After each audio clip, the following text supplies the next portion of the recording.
오늘 공부는 기독교 강요 초판 제2장 믿음에 있어서 7번 세션부터 합니다. 7번 섹션. 지금 우리 이제 삼일체에 관한 교리 논증을 공부해 가는데요. 6번에서 우리가 본 것은 성부, 성자, 성령 하나님이 한 하나님이시다라는 사실을 6번 세션에서 배웠습니다. 믿음도 하나요, 세례도 하나다. 그러므로 하나님이 한 분이시다라는 것을 설명하는 성경에 근거한 논증을 배웠습니다. 이제 7번 오늘 공부 내용에서는 근데 이 한 분이신 이 하나님께서 세 위격으로 구별되신다는 것을 설명합니다. 먼저 첫 번째 단락은 자기 영광을 다른 자에게 주지 아니하리라. 이사야 48장 11절의 말씀은 한 분 영원하신 하나님을 말합니다.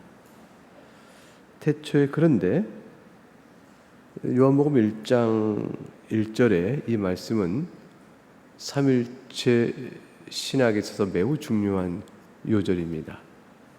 태초에 그가 하나님과 함께 계셨다 에서 그는 말씀을 가리킵니다.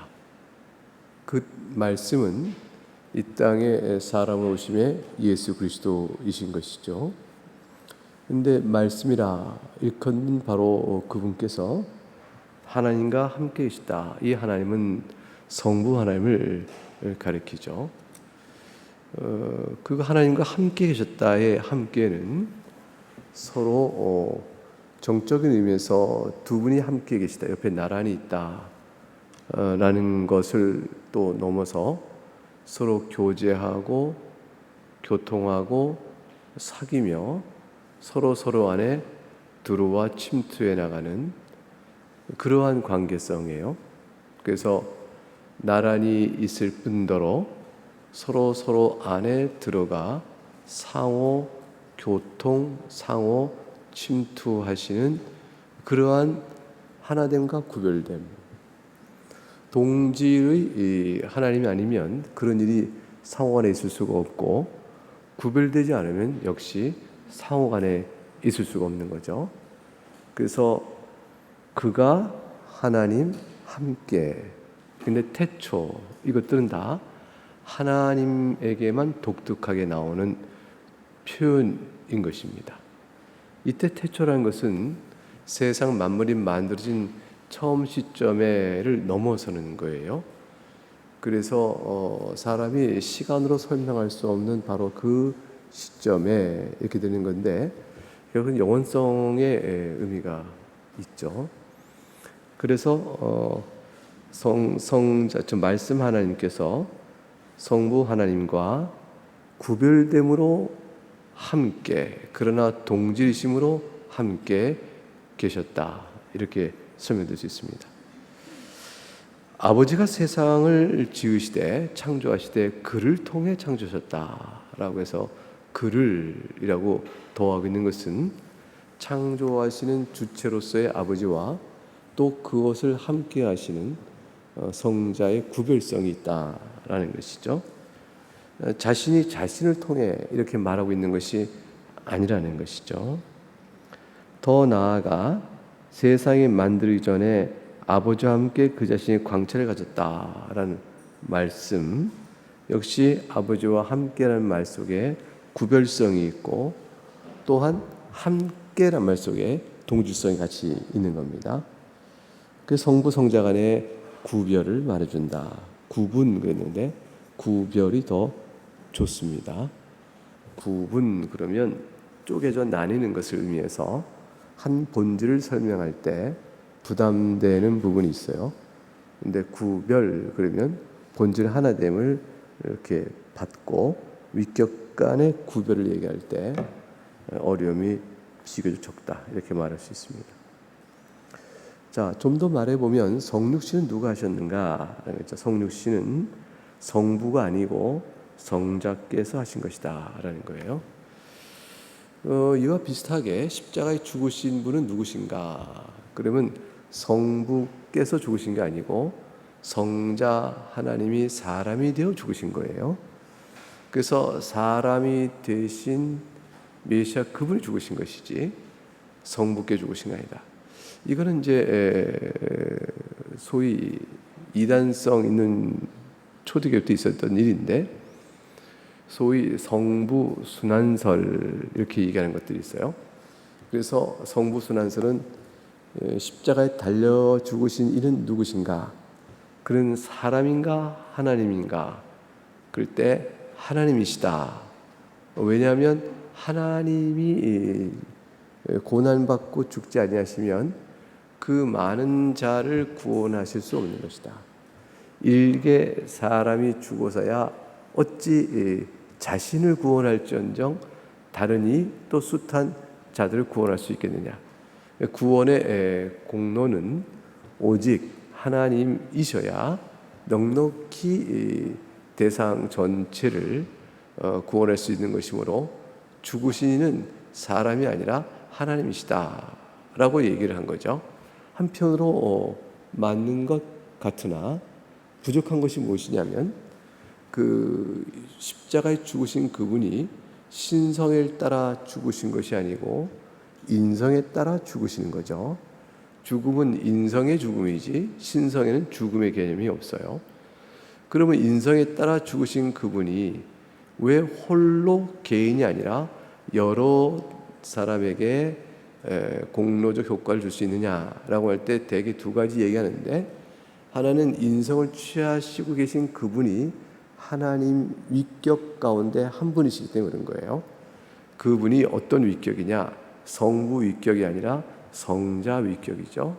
왜냐하면 사람으로 오신 이도 성자께서 사람을 오신 거기 때문에 성자 위격이 인성을 취하여 이 땅에 예수 그리스도 되시고 출생하시고 사역을 하셔서 십자가에 돌아가신 거란 말이죠.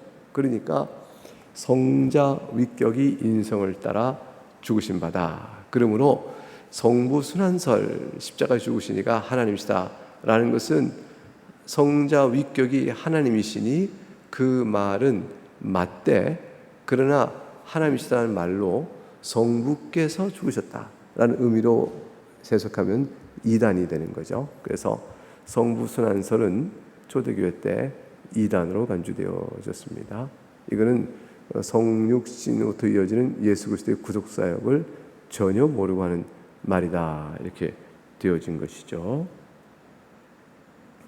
자, 그래서 성육하신 분은 누굽니까? 그러면 성자 하나님이십니다. 이렇게 되어질 따름입니다. 또 다른 선지서 보면 둘이 동시에 표현되는 곳이 있다. 아들을 가리켜서 동료 또는 친척이요, 우리나라 말로는 짝된 자라고 부르고 있는데, 자신이 하나님 아니고서는 하나님과 동료나 친척 또는 짝된 자일 수가 없고, 또 서로 구별되지 아니하고는 서로 동료 친척이다 짝된 자다 말할 수 또한 없는 것이다. 친교란 것은 혼자 스스로를 친교하는 것이 아니고 둘 이상의 대상 개념이 있는 거죠. 내가 있고 그대가 있다. 그래서 그 대상 개념이 있어야 친교와 교통, 교제가 되어지는 것이란 말이에요. 그러니까 아버지와 아들 사이에 친교와 교제가 있다 하면 이 두 분이 다 하나님이시지만 구별된 위격이어야 되는 것이죠. 그리고 그게 인격이라고 해도 돼요. 왜냐하면 인격이라고 말할 때 요소는 나는 나됨이다 라는 것과 관련하여 우리가 인격이 구별된다 얘기하잖아요. 사람도 여럿이 있으면 각각 인격이 다르다 할 때는 그분의 구분됨, A는 B는 C는 각각 자기의 자기됨이 있다라는 것에서 이제 인격적 고유 가치를 다 얘기하는데, 그런 의미에서 성부, 성자, 성령은 인격성이 있는 거죠. 그러나 이제 인격이라고 말할 때 사람에 두고 하는 말이기 때문에 그걸 신격이라고 말하면 너무 또 어색해져서 그냥 공통성에 따라서 그냥 위격이라는 정도 말로 우리말에 쓰기 시작했습니다. 물론 이것은 우리가 만든 게 아니고 되게 일본어 번역본에서 사실 만들어진 형편이 맞을 거예요. 중국어로 먼저 번역됐는지 일어가 먼저 그걸 했는지는 모르겠지만 신앙 용어 중에서 다소 어색하고 낯설고 이런 것들은 사실 일본이 먼저 번역서를 내기 시작하면서 한자어를 이렇게 사용했기 때문에 그 용어를 그냥 우리가 후에 신학화하면서 받아 쓰는 것이 많죠. 그 중에 하나가 위격일 것이다 이렇게 봐진 것이 있습니다. 우리나라로 그 말로는 뭐라 했겠냐. 한자어를 우리가 또 동일한 한자 문화권이니까 아마 우리도 못 찾았을 거예요. 그래서 우리도 아마 더 우리가 했어도 위격이라고 하지 않았을까. 혹은 인격 정도. 근데 인격이라는 말을 쓰기 애매했죠. 사람 인자 쓰니까. 그래서 아마 위격 정도를 우리도 찾아내지 않았을까. 왜냐하면 삼위일체 때 삼위의 위가 자리 위로서 위격과 연결되거든요. 근데 일체의 체자는 몸체자가 아니고 체질 체자니까 체질이니까 본질 의미는 체자예요. 그러니까 위격은 셋이요. 일체의 체는 몸이 하나가 아니라 그 성질이 하나다라는 의미에서 체자입니다. 그래서 되게 좀 이상했죠. 체육 그럼 몸의 활동을 하는 거고 다 체자가 몸체자로 아는데 똑같거든요, 한자가. 근데 몸이 하나라 했을까? 그게 참 이상하다. 이렇게 생각을 한자어로 보게 되면 되는데 한자어 자전에 보게 되면 그 체자가 아주 드물게 쓰여지는 의미로 본질, 성질 그걸 나타내는 뜻이 있다라고 누가 그래줬어요. 제가 자전을 다 찾아본 건 아닌데 어느 분이 찾아보니 그러하더라.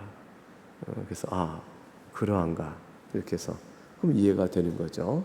그래서 위격은 셋이요 본질은 하나다. 삼위일체 뭐 이렇게 이해하는데 뭐 문제가 없게 되어지는 것입니다. 사도행전에 보게 되면 또한 베드로는 성령이 하나님이라고 선포하고 있죠. 이제 그 성자께서 하나님이시며 구별되는 것은 지금까지 말했고 성령 하나님도 하나님이시냐라는 거예요. 초대교회 때도 당연히 논쟁이 있었고 성령 하나님은 하나님으로 보지 않고 하나님이 사용하신 능력으로 정도로 이해했어요. 그러니까 성령 하나님의 구별된 위격성을 인정하는 데 좀 시간이 걸렸던 거죠. 왜냐하면 하나님의 영이요 그리스도의 영이요 이렇게 되어지니까 하나님의 영일 때 하나님은 위격이고 그리스도의 영일 때 그리스도는 위격인데 각각 두 분의 영이라 하니 이 영은 단일한 위격성을 갖지 못한다라고 생각을 한 거죠. 그래서 성령 하나님은 위격성을 부정당하는 일이 많았고 하나님의 능력 정도 이런 정도로 이해하는 일이 초대교회 때 있었습니다만은 초대교회는 하나님의 도우심으로 성경을 따라 신관을 바로 세울 수가 있었으니 곧 성령 하나님도 성부 성자와 동일한 위격성을 가진 하나의 구별되는 위격이다. 이렇게 이제 우리가 결론을 내렸죠. 그 까닭이 도대체 무엇이냐? 이제 성경을 보고 찾아가는 것입니다. 그 사도행전 5장 3절 9절에는 성령이 하나님이시요 또 요한복음에는 성령이 그리스도 다른 분임을 언급해주고 있다. 10군데가 넘는 구절에서 이렇게 돼 있어요. 그리고 또 바울 사도도 이 모든 비밀을 설명해 주신 로마서 8장 9절과 11절이다. 근데 로마서 8장 9절 11절을 보게 되면 성령 하나님은 그리스도의 영이라 또 예수를 죽은 자 가운데 살리신 이의 영이다. 이걸 구별지지 않고 언급하고 있어요. 그리스도의 영?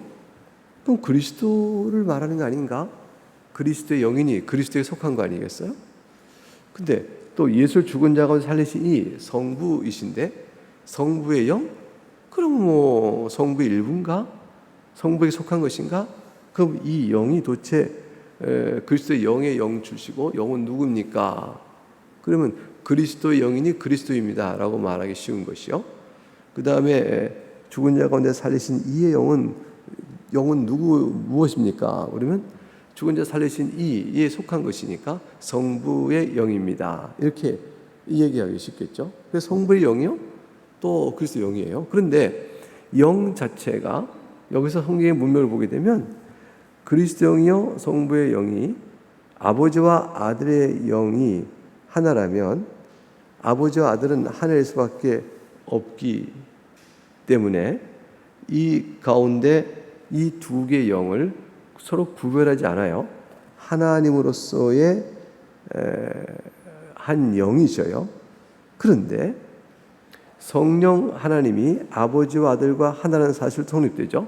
왜냐하면 여기서 나와 있는 예수 그리스도의 영이 곧 성령을 또 뜻하거든요. 그리고 죽은 살리신 영이 곧 아버지 영인데 이분이 또 성령을 뜻해요. 그러니까 성령 하나님은 예수님의 영이기도 하시고 성부의 영이기도 하시며 성경의 하나님의 영이라고 말하는 세 가지 이름으로 다 불리워요. 다 불리우는 성령 하나님께서는 그 영이라고 표현됐으니 성령의 위격적 구별성은 없고 단지 하나님을 가리키는 것 뿐이겠느냐, 이제 이런 질문이 나올 수가 있죠. 왜냐하면 하나님은 영이시잖아요. 하나님은 영이시니까 그 성령 하나님이란 구별된 위격이 없이 성부 하나님, 성자 하나님 두 분 다 영이시다. 그 영이심을 표현하는 것이 이제 성령이다. 이렇게 말해보면, 그러면 성령은 위격이 아니라 하나님이 어떤 분이신가를 설명하는 하나의 본질이 되어버리죠. 그래서 위격으로 구별될 분이 성부, 성자의 본질의 일부로 들어가시는 거예요. 본질을 설명하는 게 되어버리는 거죠. 하나님은 영이시니 예배자가, 그때 하나님이 영이시다는 것은 성부, 성자, 성령께서 육이 아니요 순수한 영이시며 완전한 영이시다, 이렇게 된단 말이에요.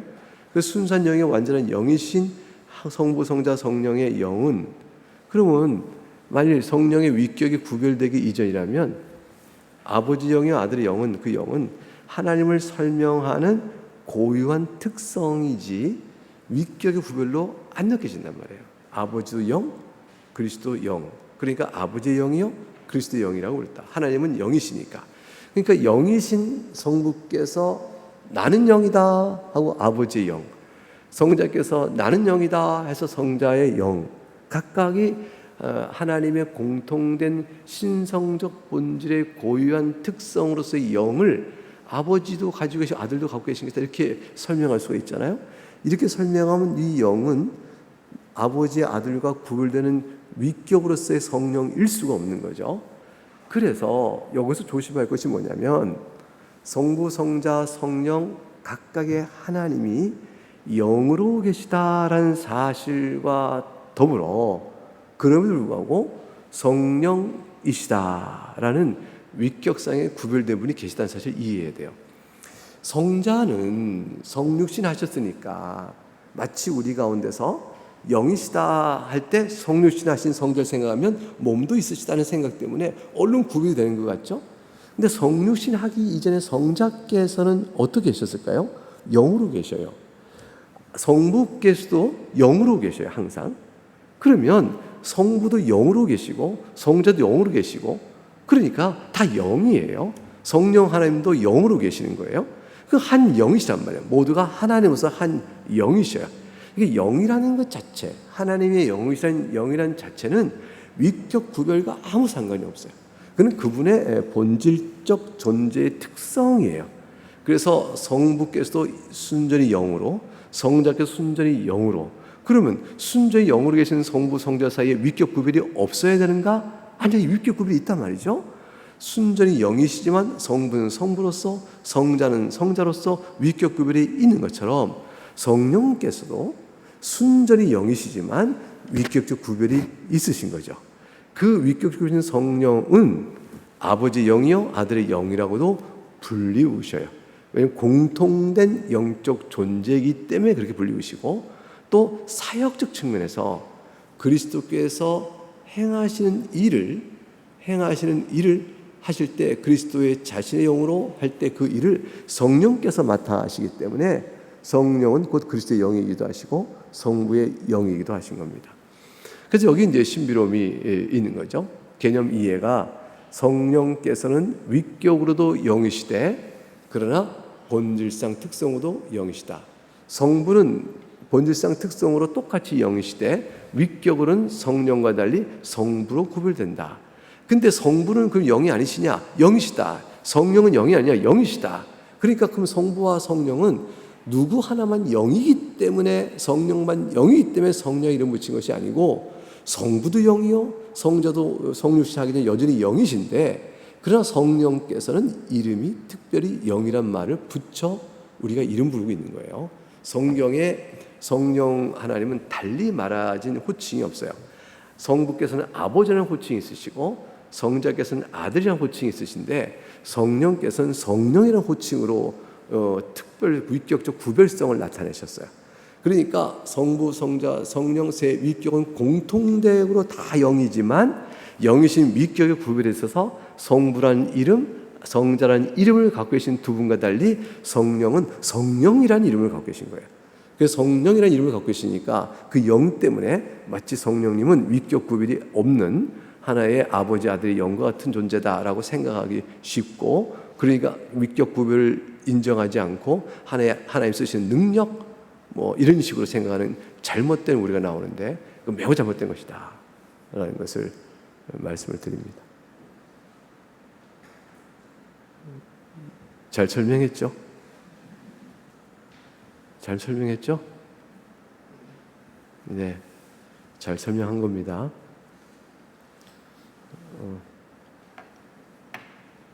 대답을 안 하셔요. 그래서 어떤 사람들은 하나님은 영이란 말을 더 트집을 잡고 있다. 영이란 말로서 이들은 성부 하나님 외에는 다른 이해를 못하고 있기 때문에 트집을 놓는 것이다. 하나님 영이시란 말을 듣는 것과 꼭 마찬가지로 성령은 하나님의 영이란 말을 또한 듣고 계시다. 그리고 하나님의 전체적 본질이 영적이라는 사실과 또 그와 같은 본질을 가진 성부와 성자, 성령이 계시다는 사실에서는 아무런 불일치 존재하지 않는다. 이거를 제가 지금까지 자세히 길게 설명해 드린 겁니다. 그 다음 얘기는 소위 양태론에 대한 비판을 쓰고 있는 거죠. 하나님이 어떤 때는 아버지요, 어떤 때는 아들이요, 또 다른 성령을 불려줬다 하면서, 그런 이분들은 동시에 강하시고 선하시고 영원하시고 자비로운 사실을 보아할 수 있다 이렇게 말하면서, 한 분 강하고 선하고 영광 자비로우신 분이 한편으로는 아버지요, 한편은 아들이요, 한편은 성령으로 각각 때에 따라 경우에 따라 불려주고 있다라고 말하는 주장이죠. 근데 이것들은 정말로 잘못된 주장입니다. 아버지와 아들과 성령이 한 하나님이지만 그러나 위격의 구별이 될 수 있어야 합니다. 그러니까 이런 양태론의 모습은 잘못된 것이다. 새 이름이 나오니까 또 셋이 묘사되어 있고 셋이 구별되어져 있습니다. 하나와 셋으로 우리가 설명할 수 있죠. 그래서 이 부분을 산수적으로만 생각하는 사람은, 기독교인들은 삼일체란 이상한 회개한 교를 내세워 누구나 아는 자명한 산수 원리조차 부정한다. 셋은 셋이고 하나는 하나이지. 근데 셋이 똑같이 한 하나이라면 셋의 구별은 명목상 구별이지 존재적 구별일 수 없는데, 굳이 존재적 구별이라고 말하면서 하나됨을 말하니 셋과 하나의 복수성과 단수성의 혼돈을 왔다 갔다 하고 있고, 그래서 이걸 신비라고 말하면서 많은 교인들이 이해하지도 못하고 알 수도 없는 일을 그냥 맹목적으로 믿게끔 한다. 이 기독교다 이렇게 비판을 하죠. 되게 이제 이슬람교에서 그런 얘기 많이 하고 타종교도 그렇게 합니다. 그런데 이것은 위격 구별과 본질의 하나님의 되심에 대한 카테고리요, 범주요, 관점, 그것을 혼동하고 있는 거죠. 하나님이 위격으로 세 분 계시다는 걸 볼 때는 세 분이 차이가 나요. 근데 그분이 다 하나님이시다는 걸 볼 때는 완전히 똑같은 하나님으로서의 신성의 완전 일치를 이루고 있어요. 이것은 신비인 것은 뭐냐면 하나의 본질로 완전한 신성을 누리고 있는 한 분 위격 하나님만 나오면 쉬운데, 똑같은 완전한 신적 본질을 가지고 있으신 또 하나의 위격 구별이 있고 또 하나가 있어서 세 위격 구별이 공통된 그러나 완전한 신성적 본질을 함께 누리고 계시다는 사실이, 이게 자연에서 찾아볼 예가 없기 때문에 어려운 거예요. 기하학적으로 도형으로 그리기도 어려워요. 최대한 잘 그려보려고 한 것이 마치 그 스포트라이트에서 뭐 노란불, 녹색불, 빨간불 스포트라이트가 한 곳에 모아지면 밝은 색이 돼버리는 형태. 그러면은 구별은 셋인데 하나의 밝은 색으로 통일되어 나오는 양상을 가리켜서 이게 삼일체 신론의 존재적 신비를 보여주는 하나의 예시가 되지 않을까, 이렇게 생각을 할 수 있죠. 그런데 에너지는 합쳐지면 더 세 배가 될 거 아니에요? 그렇죠? 빨간색 에너지, 이렇게 노란색, 초록색 에너지가 각각 있을 때에 합으로 존재하는 에너지는 더 있을 테니까 합의 개념이 가능해지단 말이에요. 그것은 안 맞는 거예요. 그렇게는 유비가 안 돼요. 그러니까 자연 안에 유비가 없어요. 자연 유비가.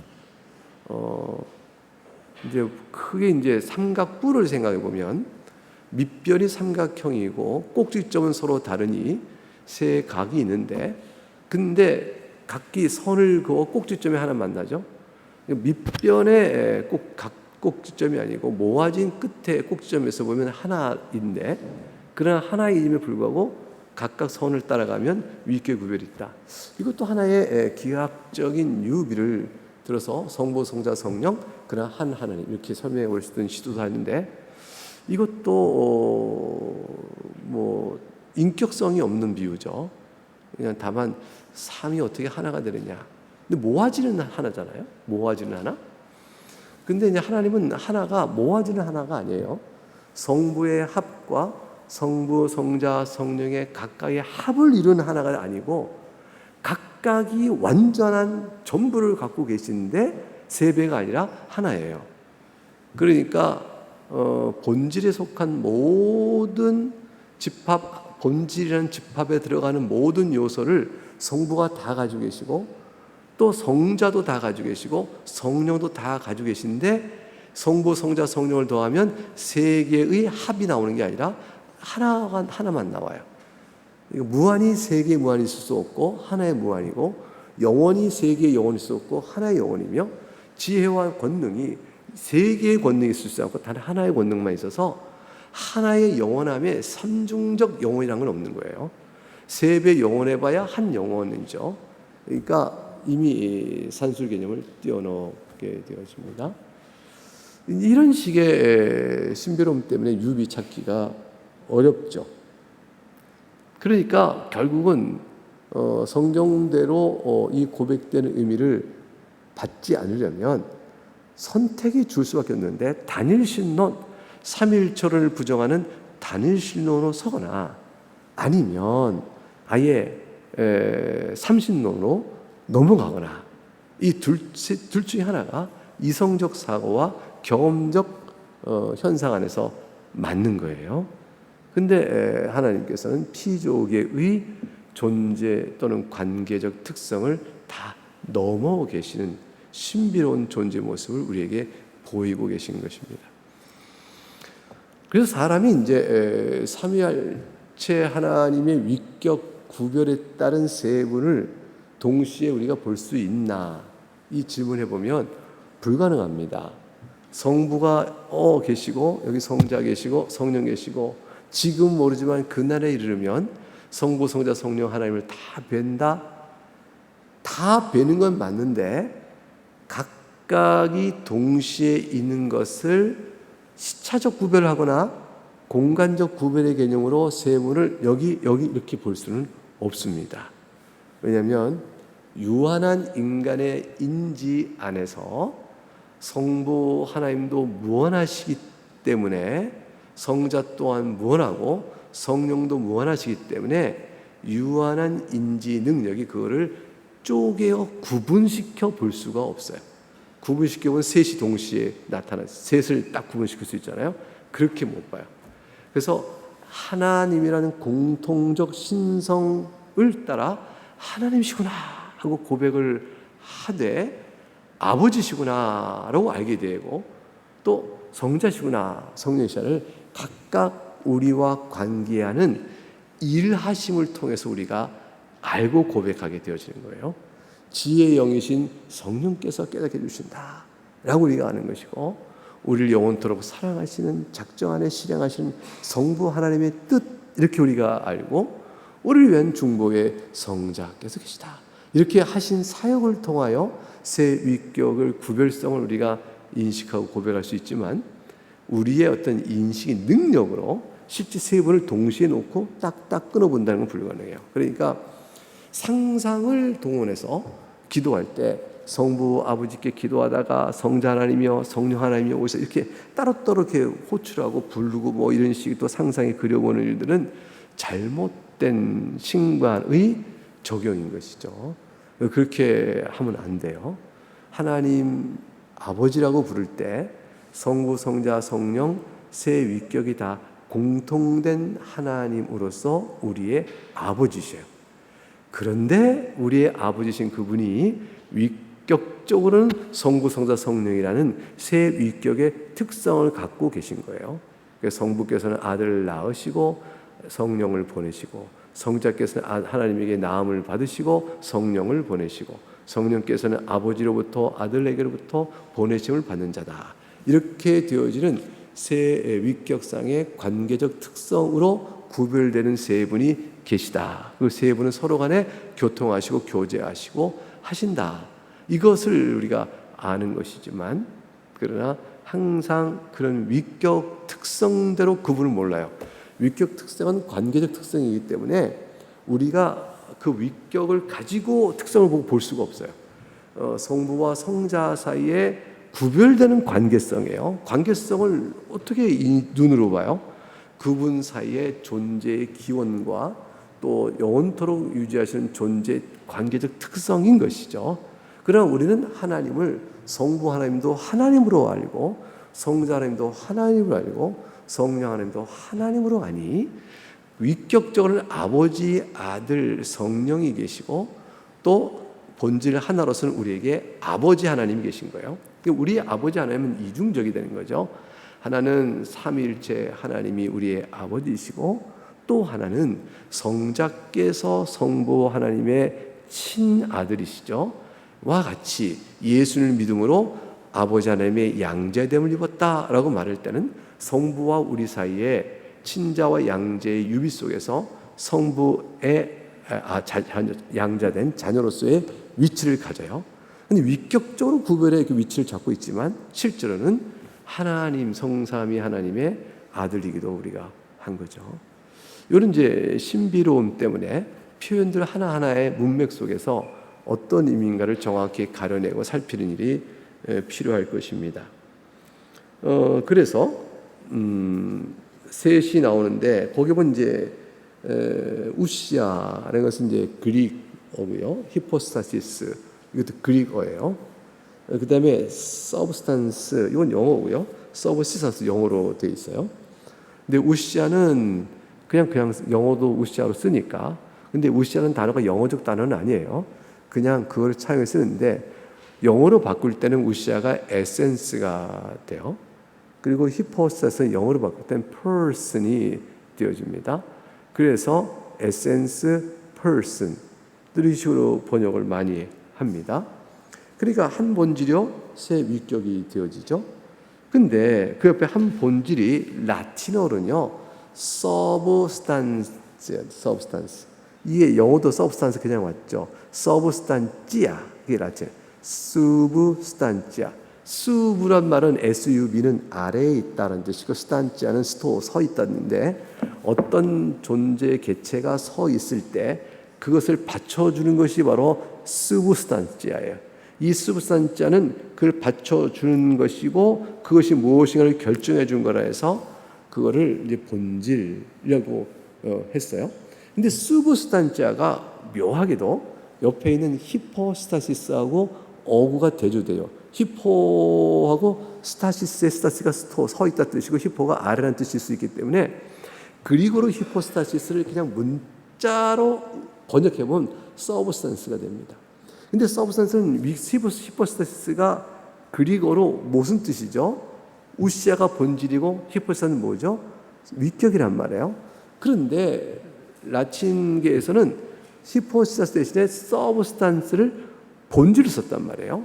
그러니까 본질은 하나요 라는 입장에서 보게 되면 이 서브스탄스와 대응되는 헬라어 그리어가 히포스타스인데 동방계에서는 히포스타스를 위격으로 봐서 셋이요 이렇게 말하니까 둘이서 충돌이 되어지는 거예요. 언어가 안 통하기 시작하는 거예요. 아니 서브스탄스는 하나인데 어찌 히포스가 셋이라고 하는가? 아니 히포스가 셋인데 어찌 서브스탄스를 하나라고 하는가? 왜냐하면 히포스와 서브스탄스가 서로 교호적인 단어로 봤기 때문에 갑자기 횡단이 되는 거죠. 그러니까 이제 개념 정리를 할 필요가 있었죠. 그래서 318년에 콘스탄티노플 공의에서 이제 갑바도시안 교부들이 이걸 정리해 놓죠. 아, 단어의 형태로만 보지 말고 의미로 보자.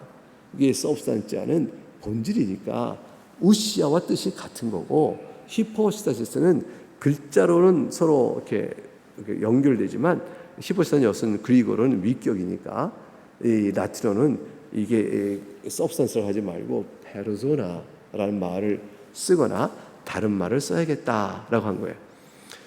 근데 이 페르소나는 말이 연극할 때 롤, 역할을 각서 페르소나라 표현했단 말이에요. 어떤 사람이 자기를 나타내는 한 모습, 그걸 이제 페르소나라고 말을 해왔기 때문에 한 배우가 역할을 달리하면 페르소나 몇 개가 오는 거예요. 그래서 이게 심리적으로 현대까지 와서 자기의 본래 모습이 아니라 남에게 자기를 비춰주는 모습을 페르소나라고도 얘기하죠. 그 직업적 자기 모습일 때 페르소나가 어떻다 뭐 이런 식으로 말도 하고 그러는 거란 말이에요. 또 때로는 자기의 인격성을 페르소나라고 말하고 다양하게 쓰게 됐어요. 근데 이제 페르소나라고 했으니까 뭐가 살아냐면 고유의 인격성이 약화되는 말처럼 되어져서 좀 불편하기도 했어요. 그러다 나중에 발전돼서 라틴어로 스부스탄지아 말고 스부스탄시스지아라고 해서 여기 보면 영어는 서브시스탄스란 말 나오죠. 요 단어를 하나 만들어내요. 그 서브시스탄스는 시스트는 이그지스트처럼 시스트라는 말은 존재를 하다라는 뜻이 되고 서브시스탄은 그 존재가 계속되어진 존재를 받쳐주는 것라고 돼가지고 위격을 설명하는 단어로 쓰게 되죠. 그래서 라틴어는 one substance, three substantia, 또 three persona 이렇게 이런 식으로 설명을 했습니다. 이렇게 해서 하나님의 신비를 신학적 용어를 들어서 설명하고자 애를 썼습니다. 맨 마지막에 보니까 그들이 말하고 했던 것은 한 본질이 존재하시는데 세 위격이 있다는 말이다. 그래서 위격 뒤에 붙어있는 말이 뭐죠? 이런 말로 어떤 종류의 관계를 가지고 있는지를 보여주려고 했던 것이다. 그래서 위격의 구별은 실체적 구별이 아니다라는 말이 중요해요. 실체적 구별이면 어떻게 될까요? 그러면 실체다, 본질. 여기 지금 번역이 그 얘기를 해드리겠어요. 밑에서 다섯 줄에 본질 속에 새 실제가 있다고 표현했다. 실제하고 서브시스탄스 썼죠. 이 실제란 말 정말 고민하고 그냥 쓴 거예요. 사실은 이게 번역 서브 실제라고 하면은 이 실제가 때로는 실질, 본질, 실체하고 또 혼동되게 돼요. 그래서 이 실제가 개념이 명확치가 않죠. 그래서 그냥 서브시스탄스를 그냥 위격이라고 저는 그냥 번역해 버려요. 세 위격이 있다. 이렇게. 그러면 히포스에서 세 위격, 그리고 라틴어도 세 위격. 다만 용어로 라틴어는 서브스탄티아, 서브시스탄티아, 그 다음에 본질은 서브스탄티아 이렇게 돼 있고, 각각 원어를 써줘서 이 위격을 라틴어 표현이 이것이다라고 해줄 뿐 우리말로는 다 위격을 통일시키는 것이 좋지 않나 이렇게 생각을 합니다. 그래서 세 위격인데 이것은 다 관계적 성질이라고 설명했죠. 그래서 세 위격의 구별은 실체상의 구별이 아닙니다. 본질상의 구별도 아닙니다. 다만 관계적 구별입니다. 관계의 구별이라는 것은 어떤 의미가 있냐면, 관계성은 그 사람의 본질을 정의하는 데 들어오지 않아요. 본질 적용에.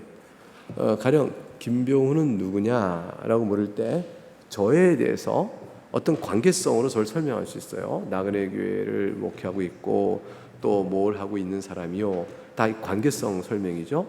그래, 이건 다 본질 설명은 아니에요. 제가 김병훈 어떤 사람이냐, 그 사람 눈과 코이 있고 인간성, 인성을 가지신 인간이다. 이건 제 본질성에 관한 설명이죠.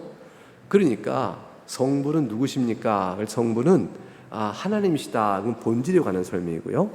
성부는 누구십니까? 할 때 그분은 성자를 낳으시고 성령을 보내신 분입니다. 그건 관계성의 성질이에요. 그래서 중요한 것은 이 관계성이 본질에 적용되지 않습니다. 본질에 영향을 주는 게 아니에요. 그러니까 제가 나그네 교회 담임이라는 것이 저의 본질에 영향을 준다면, 제가 나그네 교회 담임을 이제 그만두는 순간에 저는 뭐가 되냐면 인간 본질이 손실이 오게 되는 거예요. 그러니까 제가 더 이상 인간이 아닌 게 되죠. 그렇게 되는 게 아니라 이거죠. 저는 여전히 순전한 인간이요. 그러나 하나의 관계가 없을 뿐이에요. 관계는 저를 설명하는 중요한 설명이지만 그 관계 설명은 저의 본질을 설명하는 것은 아니다. 그러니까 성부, 성자, 성령의 이 세 위격의 관계가 위격을 구별시키고 있지만, 그렇다고 해서 성부의 본질은 아니고 성자의 본질도 아니에요. 그렇기 때문에 성부는 성부로서의 독특성, 고유성이 있고, 성자, 성령도 위격으로서 나름의 고유성이 있지만 이 고유성 때문에 하나님의 본질에 손상을 입히지 않아요.